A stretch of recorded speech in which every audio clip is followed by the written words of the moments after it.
everybody, lovely that you've tuned into this video in which I will be sharing my top 5 recommendations for menstrual cramps, including the go-to homeopathic remedy to be taking. If you don't know me yet, my name is Fleur and I'm a fertility homeopath. So let's get into this, and let's begin with the bummer.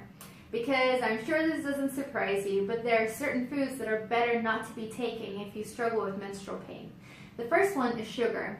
The reason is that sugar, and that's all types, including carbs, raises your insulin levels, and that in turn raises the prostaglandin levels in your body.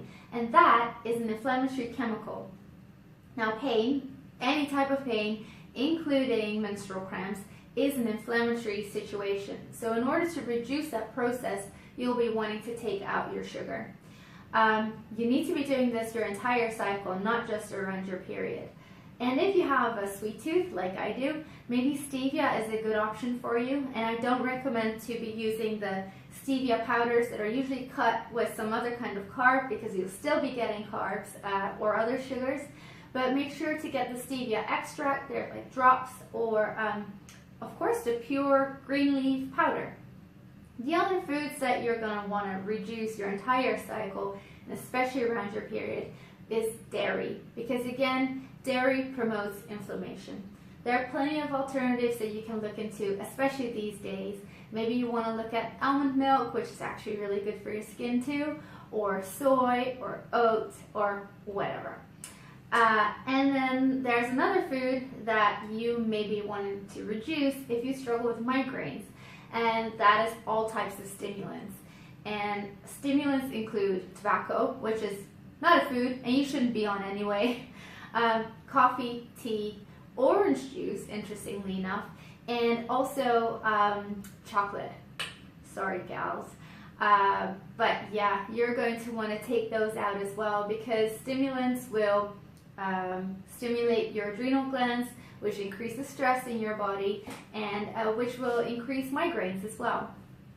So now that we're done with the bummer, make sure to stock up on foods that are good and delicious for you, so that whenever you have your premenstrual cravings, that you can get whatever is in your cupboard without knowing that you're probably affecting your menstrual cramps in a poor way.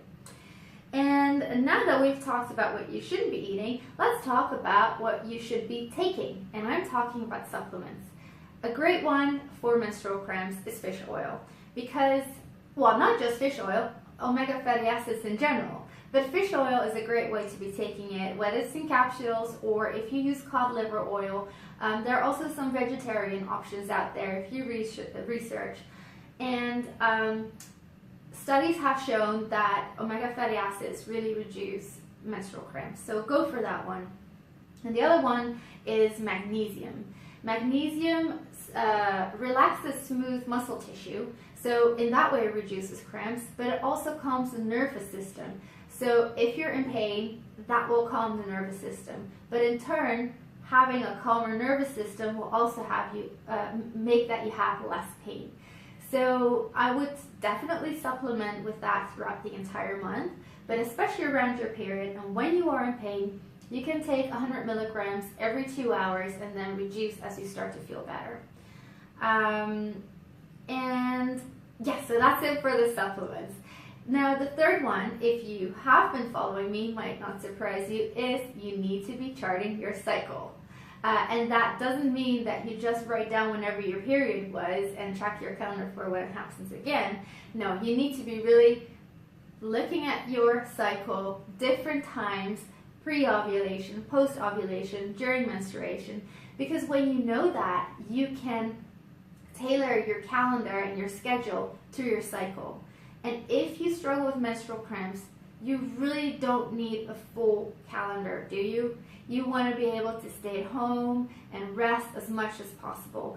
And I'm stressing possible because I know, for example, working moms or just working women or just women in general, do we have time to ourselves ever? And if we do we take it? Not really, right? But it's very important that you do, because again, it reduces stress, so it will reduce your pain. And not just during your period, but you also want to have some self-care in place the days leading up to your period, Make sure that you have some extra sleep if you can, that you just rest, just calm yourself. So if you aren't charting your cycle yet, I've written a free Basics to Fertility course, and you can sign up to that any moment, and I'll make sure to link that in the description box of this video or in the post on Facebook. So number 4 is something I thought every woman knew, but it turns out a lot of my patients never tried it, and that's the hot water bottle. And this is something our grandmothers already knew is helpful for any type of muscle pain, but especially for menstrual cramps or backache if you have that.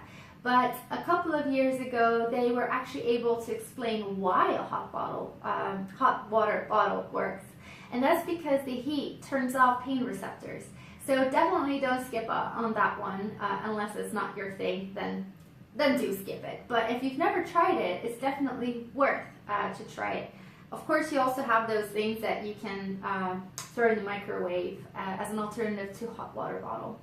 And then number 5, favorite is of course a homeopathic remedy, and today I'll be sharing the most common one that is very effective, but I'll also do a follow-up video with a couple of more remedies, because homeopathic remedies are tailored to you individually. So I might have 10 women with menstrual cramps and they might need 10 different remedies. That doesn't mean though that this remedy might not work for you, because in my experience it alleviates 9 out of 10 cases, and that is magnesium phosphoricum. Interestingly enough, I just mentioned that magnesium as a supplement reduces menstrual cramps, but in homeopathic form it does the same way. We use it for all types of cramps, any type of muscle issues that you may have, maybe after exercising, but also for baby colic. Now the trick is to not get the magnesium phosphoricum in a 30C or a 12C, those are potencies that are quite common, but to get it in a 200C, because it's a little bit more potent, has a little bit more oomph, which will reduce the intensity of menstrual pain.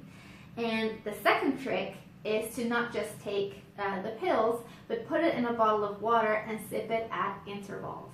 Now initially, if you're in a lot of pain, you might be wanting to sip every 5 to 10 minutes. But as soon as the pain reduces, you can reduce the amount of times that you're taking it, and then stop completely as you feel better. Every time that you take a sip though, bash the bottle once on your hand palm before you do, just to wake up the remedy. And if this turns out not to be your remedy, don't despair, because you might be the 1 out of 10 women that needs a little different remedy, and definitely check into that next video then. Other than those therapeutic remedies in the moment, you might be wanting to look at the susceptibility to menstrual cramps. Why are you getting that every month? What is the root cause? And you can address that through homeopathic treatment. I do this with patients all the time. So if you're interested in looking at that, definitely get in touch, book a 15-minute chat with me so we can have a look at your case. Well, I hope this was helpful to you. I did try to come up with a couple of things that I feel are maybe not as well known, but that I do know make a very big difference to the patients that I have. So if there was one of these things that really appeal to you that you want to start trying, definitely let me know in the comments, and like the video if it was helpful to you, and share it with your friends that might need a little bit of help too. I hope you have a great rest of your day, and if you're at home with menstrual cramps right now, definitely go and do one of these things and let me know if you felt better. Take care!